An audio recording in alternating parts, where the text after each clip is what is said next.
Hello everybody and welcome back to Sweet Cheat Sheets. Today we're making a cozy tomato soup with soft flour dumplings, or as my family calls it, Shuempshen soup. It's rich and silky, the perfect meal to break a fast or enjoy anytime you need something warm and comforting. So let's begin, and we start with prepping our tomatoes. It's important to use ripe tomatoes here. That way the skin will come off much easier. To start, make a small X at the bottom of each tomato. This little score will help to loosen the skin. And we just keep going with the rest until they're all ready. Now we cover the tomatoes with boiling water and let them sit until the skins start to loosen. If any are still stubborn, just repeat the step. Once the skins have loosened, it's time to peel. Just nick the skin with your knife and it should slide off easily by hand. It's such a satisfying step, and once you get going, the rest peel off just the same.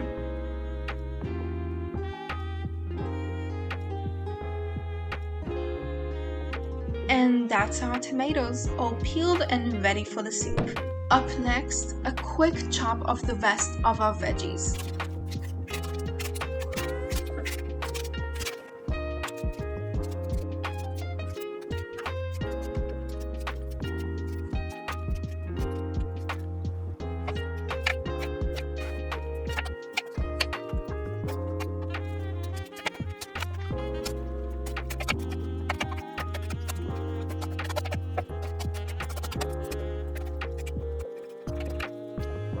Now it's time to build the base of the soup. All our chopped veggies go into the pot along with some margarine, salt, and pepper. This is my husband's family recipe created by his grandmother, and it's been a part of their tradition for years. It's always the first meal after the fast. Light but nourishing, easy to eat, and so delicious without being too filling. And of course, the dumplings are the highlight. By the end of the meal, everybody's trying to grab the last one from the pot. Once everything's in, we give it a mix, cover it up, and then let it cook on low heat for about 30 to 40 minutes. After a good simmer, the flavors come together and the veggies start to soften.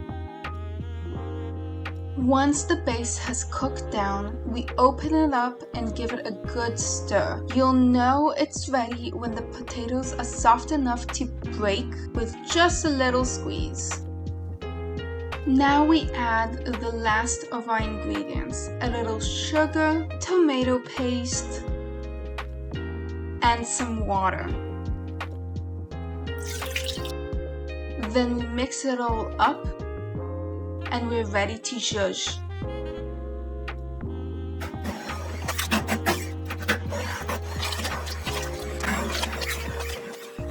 If you're wondering what is a zhuzh, that's the name we give blenders of all kinds because the sound they make while they work.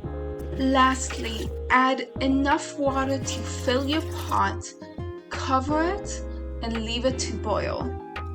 This should take about 20 minutes on high heat. Once it's boiled, slightly open the lid, lower the heat, and let it simmer while we're making the dumplings. We'll start the dumplings by whisking together flour, salt, and pepper.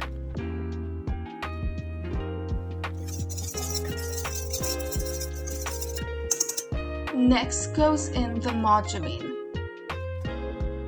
I whisk it in at first, but once the dough gets too heavy, I switch to using my hands. At this stage, the mixture should look crumbly. Now I'm adding some chopped basil from our garden and mixing it through. Then I add the eggs. I start with 2. I mix them in and I look out to see what is my dough consistency. Because it's too dry, I'm adding a 3rd egg, which brought it together nicely. And how do I know that the consistency is right? It plops right off the spoon. It's time to bring it all together. The soup has simmered down, so I give it a stir and take a quick taste. Then comes the best part, dropping spoonfuls of our dumpling mixture right into the pot. Once they're all in, cover the pot and let it simmer for about an hour. The dumplings will hold their shape but stay soft inside. You can enjoy it hot or let the dumplings thicken the soup and have it the next day. After all that simmering, our Shuempshen soup is ready. Rich tomato broth with soft flour dumplings, topped off with some cheese and toast. This is the perfect way to break your fast or just enjoy on a wintry night. As always, thanks for watching. If you enjoyed this video, hit that like button, make sure you're subscribed, and turn on notifications. And I'll see you in the next one.